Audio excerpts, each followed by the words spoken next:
In the background, you can see the Victory Bell. You can also see Taylor Hall. And you can see Blanket Hill, at which time the students will be pushed up when the Guard begins the march. And General Canterbury and General Del Corso started the march against the students who were assembled at the Victory Bell. Many students were coming over Blanket Hill on their way to the Student Union, where many would be having lunch. But unfortunately, the National Guardsmen, especially the authorities in charge, assumed that those students were joining the demonstration.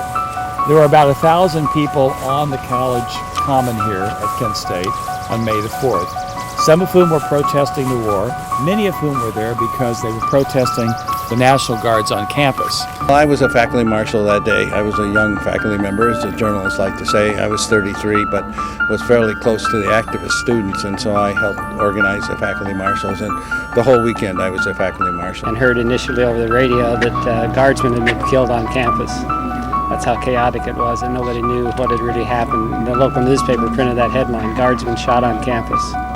Well, I heard one or two gunshots, and I turned and started to run, and I didn't get really more than a step or two, and a bullet entered my left foot and knocked me off my feet, so I was actually lying on the ground.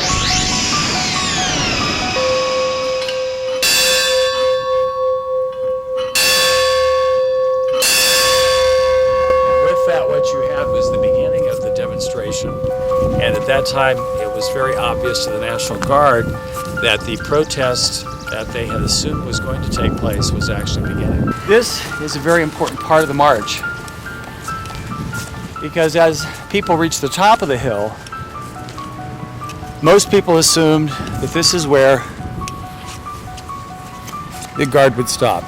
The commons had been cleared. There was no reason to continue. As they continued the march, some students that were left were in the parking lot over to the left. What you can see now in those areas that are marked out are areas where in the 13 seconds of gunfire, the 61 rounds were fired. These are where the students actually were killed. Analysis has shown that this bullet hole came from the National Guard weapons as they were being fired into the parking lot. I would say that one of the problems we had in the 70s is that it was the activism was generated by a reaction to a perceived threat or a real threat, but it wasn't a proactive move on the part of an enraged citizenry.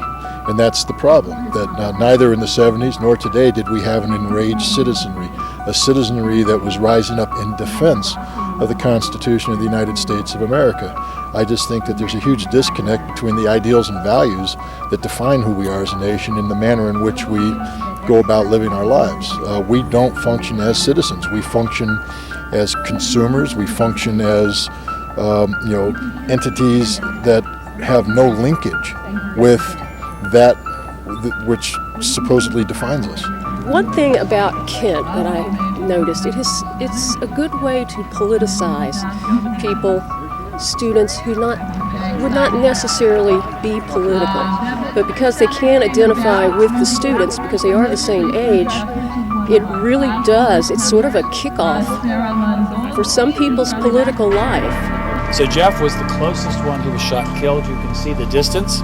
Once again, I would ask those people who say the lives of the Guard were endangered, stand here, come to Kent, pick up any rock you would like, and try to do bodily injury to someone at the top of the hill who has an M1 bayonet enclosed weapon. There were reports that National Guardsmen had been injured, so the ambulance initially did not pick up Bill Schroeder, and instead started looking for National Guardsmen. Subsequently, Bill Schroeder bled to death as he was awaiting attention here at Kent State in 1970. This is where Sandy Schroyer, who was going to a communication disorders class where she had an exam on the larynx, was crossing the commons, crossing this parking lot, having seen the Guard retreat back over the commons. She had not been involved at all that weekend, and suddenly she decided she could cross this area after the Guard had receded down the hill. Sandy, as she was walking back, according to her friend, so they heard a volley of rounds. She started to turn around, and a bullet ripped through the larynx, which was actually what the test was about, and she was killed instantly. students, anybody who was here in 1970, oftentimes they don't want to talk about it. It's the same as folks that were in a situation, a traumatic situation. They just kind of push it down and don't want to deal with it. So from that point on, we were actively involved in the preservation of the May 4th site and now Visitor Center, which we're very excited about. We are both involved in the 30th commemoration, so we've come more into the establishment in trying to get things done. It's not something that's in my everyday life.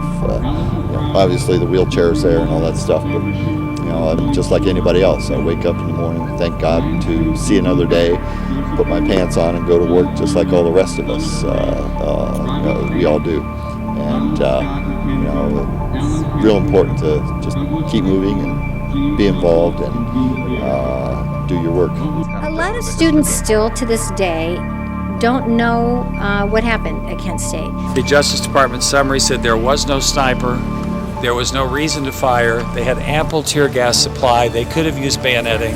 And I think for those of you who've been wondering for the last 38 years what occurred at Kent State, I'm hoping that this visual description in March and from the Guard's perspective gives you a better idea of the challenge to the American conscience of what Kent State still poses today.